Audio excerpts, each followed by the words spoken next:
Hello class 10th information technology 402 में part A का unit number 1 चल रहा है कम्युनिकेशन स्किल्स, जिसका सेशन नंबर 1 हम पढ़ रहे हैं types of communication. Last video में मैंने आपको verbal and non verbal communication के प्रोज एंड कॉन्स तक आपको बताया था। इस वीडियो में हम देखेंगे pros and cons of visual communication. तो विजुअल कम्युनिकेशन के एडवांटेजेस एंड डिसएडवांटेजेस क्या होते हैं वो हमको देखना है।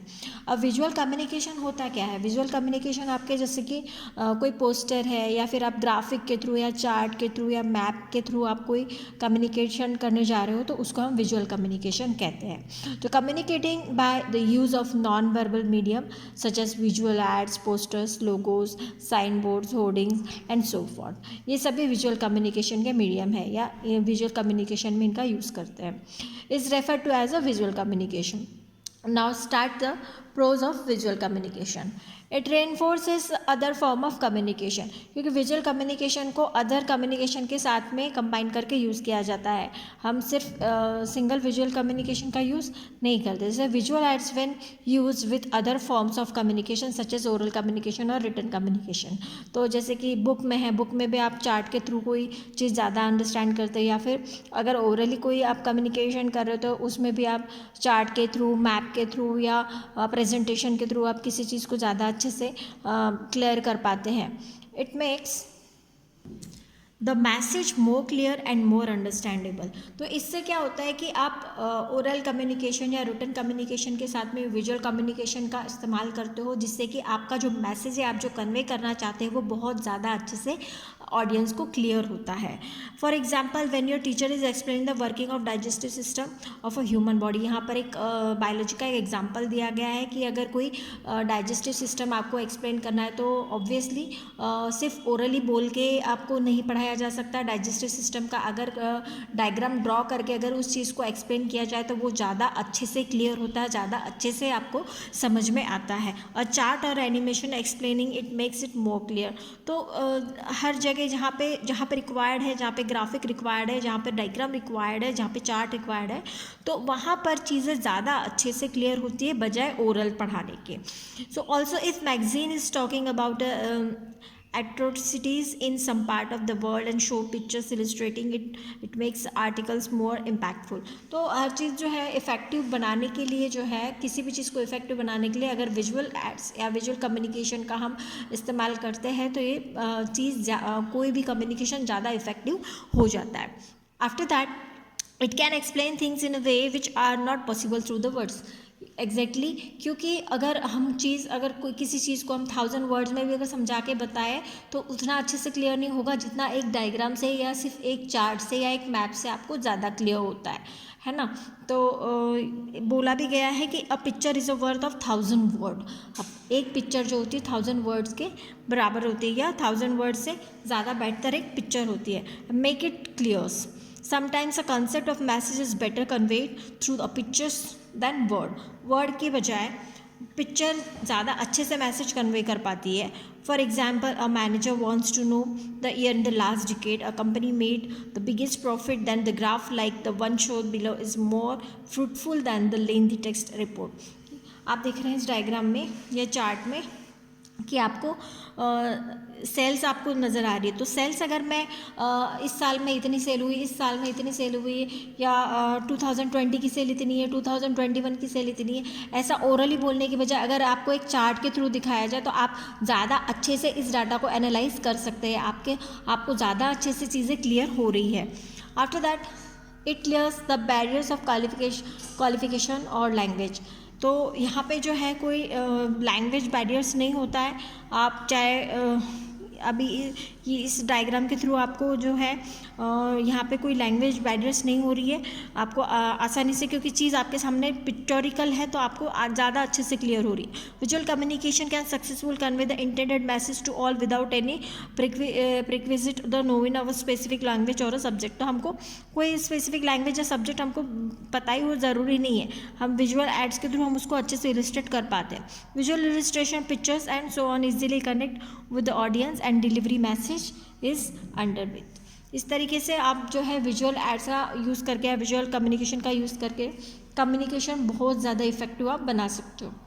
लेकिन इसके कुछ डिसएडवांटेजेस भी है जो कि हमको अभी पढ़ना है। तो अगर डिसएडवांटेजेस क्या है कि पहला डिसएडवांटेज ये है कि कंपैरेटिवली एक्सपेंसिव। ये एक्सपेंसिव तो होगा ही होगा क्योंकि आपको इसमें प्रिंटिंग का या फिर पोस्टर्स या पिक्चर्स लोगोज बनाने का ये एक्स्ट्रा चार्ज आ जाता है, इसीलिए ये एक्सपेंसिव माना जाता है। Visual medium is a comparatively expensive medium of communication.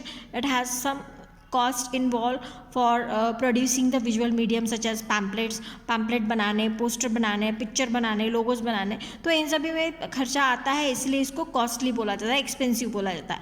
Etcetera which requires extra working hours to produce an additional cost of producing it considering machines, paper, board, screen and so forth. तो ये सारी चीज़ें भी यहाँ पर required होती है, इसीलिए बोला गया है कि ये कंपैरेटिवली जो होते हैं एक्सपेंसिव होते हैं। After the require specialised storing, तो इन चीज़ों को स्टोर करने के लिए भी प्लेस चाहिए होता है, कहीं ना कहीं आप उसको सेफली स्टोर करके रखते हो। मान लो इस साल आपके पास एक्स्ट्रा हो गया है तो आप नेक्स्ट ईयर के लिए आप स्टोर करके रखना चाह रहे हो, तो आपको उसके स्टोरेज के लिए जगह तो लगेगी। तो वैसे एग्जांपल दिया गया कि visual aids are not only costly to produce but also require a specific way of storing them.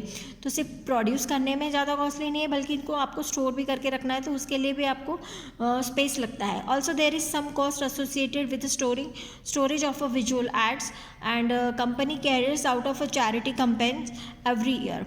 It has some banners which it wants to keep safe until next year. तो कुछ चीज़ें जो होती है हमें साल 2 साल के लिए स्टोर करके रखना है, सेफ रखना है, तो आपको जो है स्टोरेज प्लेस लगता है। Now storage of this banners requires a specific place and specific form of storage so that this banners remain safe for a year. तो ये पॉइंट आपका क्लियर हो गया होगा कि आपको जो है स्पेस भी लगता है चीज़ों को स्टोर करके रखने में।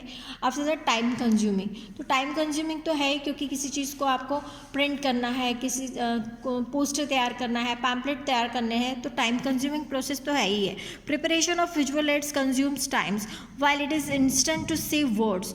Preparing a poster or logos requires much time compared to it. All form of visual aids consume time for their preparation. तो कोई भी फॉर्म हो, जो विजुअल फॉर्म जो होता है या विजुअल कम्युनिकेशन होता है, उसको बनाने में या तैयार करने में टाइम तो कंज्यूम होता है, टाइम आपको लगता है।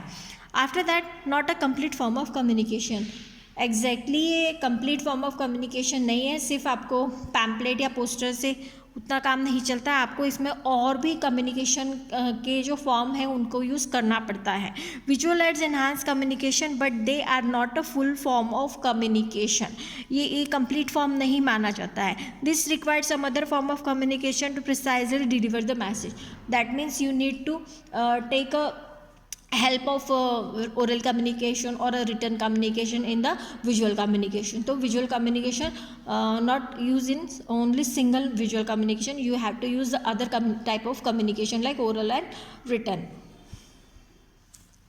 Now the written communication, अभी हम written communication के pros and cons को देखेंगे। तो advantages और disadvantages of written communication। First of all pros and advantages of written communication. तो ये परमानेंट स्टोरेज होता है। अगर आपके पास में कोई चीज़ लिखित में है या कागज़ पर लिखा हुआ प्रिंटेड फॉर्म में है तो आप उसको परमानेंटली स्टोर कर सकते हैं। The written communication can be stored or recorded permanently for later use and reference, thus it is preferred mode of communication for official communication, इसीलिए इसको ऑफिशियल कम्युनिकेशन के मोड के लिए यूज़ किया जाता है। उसके बाद में standard legal holding accountability. Yes, ये लीगल होल्डिंग अकाउंटेबिलिटी क्योंकि इसके बाद इसमें रिटर्न चीज़ें होती है, आपके पास में प्रूफ होता है, इसलिए इसको बोला जाता है legal holding. The written communication has legal standing then other form of communication. For legal purpose the documents must be in written form as per a legal specification. Legal specification के according आपके पास में सब कुछ लिखित में होता है, इसलिए वो लीगल माना जाता है। द साइन डॉक्यूमेंट और फुल्ली अकाउंटेबली लीगली, जैसे कोई साइन डॉक्यूमेंट है या किसी डॉक्यूमेंट में साइन है तो वो आपका लीगल माना जाएगा आपका। उसके बाद इट फैसिलिटेट रीयूज़। रीयूज़ तो हम करेंगे ही करेंगे क्योंकि सब कुछ लिखा हुआ है आपके पास में रिटर्न है तो हम उसको कभी भी यूज़ कर सकते हैं, इसीलिए रीयूज़ बोला गया है। और रिटर्न मैसेज और document can be reuse, duplicated and used as many time as required. जब तक आपको चाहिए तब तक आप उसको यूज़ कर सकते हैं, रीयूज़ आप उसका कर सकते हैं। मास सर्कुलेशन पॉसिबल। यस, मास सर्कुलेशन पॉसिबल क्यों है? कोई चीज़ आप अगर प्रिंट करते हैं या छापते हैं तो डुप्लीकेट्स बल्क में आप डुप्लीकेट, जैसे न्यूज़पेपर आप छाप रहे हो, मैगजीन छाप रहे हो, कोई बुक छाप रहे हो तो आप बल्क में छापोगे तो इसलिए बोला गया mass circulation possible. Written communication can be produced in bulk on duplicate multiple times and which makes it possible to reach masses. A book written by author can reach its readers in millions across the world. After that, suitable for lengthy message or information. Yes, exactly. lengthy message के लिए written communication बहुत ज़्यादा suitable होता है, क्योंकि एक return में देखिए आप न्यूज़पेपर में कितनी सारी न्यूज़ होती है, तो जितना आप बोल नहीं सकते उतने उससे ज़्यादा आप रिटर्न में उसको रीड कर सकते हो. After that it conveys a sincerity. Yes, इसमें सिंसिरिटी कन्वे होती है.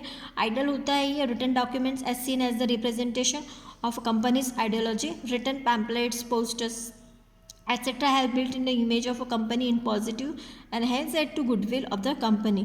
तो इससे कंपनी का गुडविल जो है, कंपनी का पॉजिटिविटी की तरफ आपका ज़्यादा वो डाइवर्ट होता है, क्योंकि आप में एक सिंसिरिटी यहाँ पे कन्वे होती है अगर रिटन फॉर्म में आपके पास में सब कुछ है तो. We can see that the goodwill building of a company written documents play a considerable role and impact. After that identical क्यों बोला गया है कि अगर सेम ही इन्फॉर्मेशन होते हैं, सेम ही कम्युनिकेशन जो होता है, इसीलिए उसको आइडेंटिकल बोला जाता है. जैसे न्यूज़पेपर है तो ये आइडेंटिकल होता है क्योंकि एक ही न्यूज़ सभी पेपर्स पे छपी होती है, डुप्लीकेशन होता है. रिटन कम्युनिकेशन व्हेन डुप्लीकेटेड और produce in a bulk maintains its identity. All its copies are identical and hence same message get deliver to its reader. तो न्यूज़पेपर की बात अगर देखी जाए तो सेम ही न्यूज़ सभी को मिलती है. After that cons of written communication.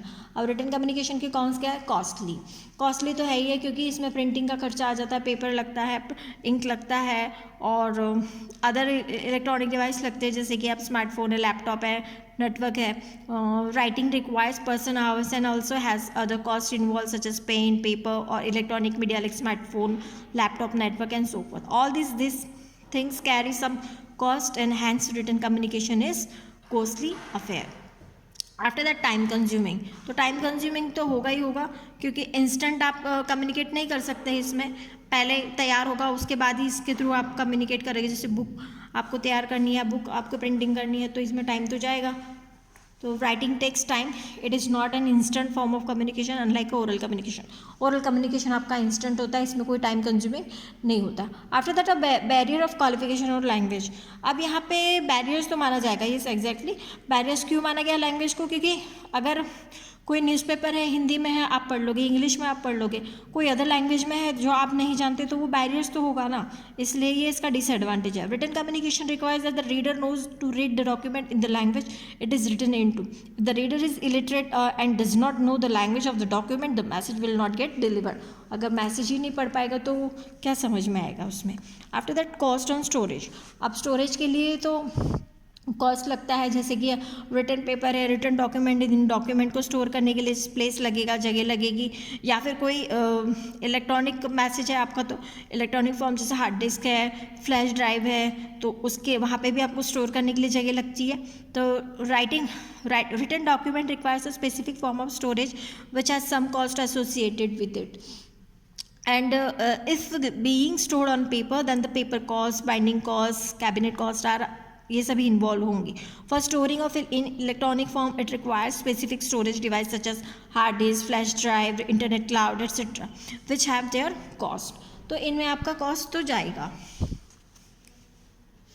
Now the impact of body language. अब बॉडी लैंग्वेज के क्या इम्पैक्ट होते हैं? तो बॉडी लैंग्वेज, जैसे कि हमको बॉडी लैंग्वेज में डूज एंड डोंट्स यहाँ पे दिए गए हैं. तो डूज क्या क्या है? जैसे कि आपको ऑलवेज स्ट्रेट स्पाइंस में खड़े होना है, आर्म्स को बाइंड नहीं करना है, झुकाना नहीं है, अपने हैंड को, आर्म को फोल्ड नहीं करना है, या आई कांटेक्ट करना है, या जब कम्युनिकेट करते हैं तो आई कांटेक्ट करना है. तो ये सारी चीज़ें हमको ध्यान में रखनी होती है. ये सभी बॉडी लैंग्वेज में आता है जो हमें करनी होती है. सो पहला है उसमें always stand up with straight back and relax posture. तो हमेशा जो है स्टैंड अप जो होना है, खड़े जो होना है, हमको बैक आपकी स्ट्रेट होनी चाहिए और रिलैक्स पोस्चर में आपने खड़े होना है. Keep your arm by your side. आपकी जो आर्म्स है आपके साइड ही होनी चाहिए. Sit with straight spine.